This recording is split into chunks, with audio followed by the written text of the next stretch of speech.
All-party Hurriyat Conference has hailed the martyred youth leader Burhan Wani as a symbol of the Kashmiris' resistance against Indian occupation of their motherland.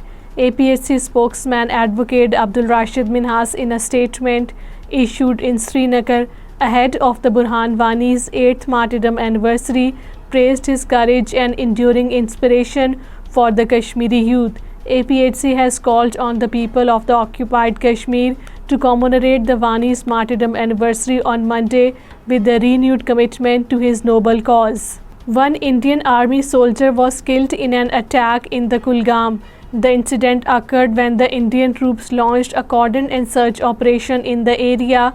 Two border security force personnel, including an assistant sub-inspector, was killed in a separate road accident, one in the Rajbagh area of the Kathua and another inside a tunnel in the Udhampur. Occupied Kashmir Congress Chapter President Waqar Rasool Wani, in a statement, criticized the Modi government for the policies detrimental to the people of the territory and called on holding the Saffron Party accountable for its anti-people policies.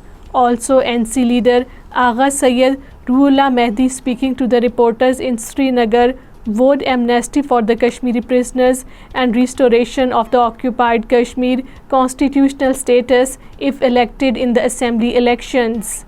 Amarnath Yatra is suspended today as heavy rainfall persists along both the Baltal and the Pahalgam routes in occupied Kashmir.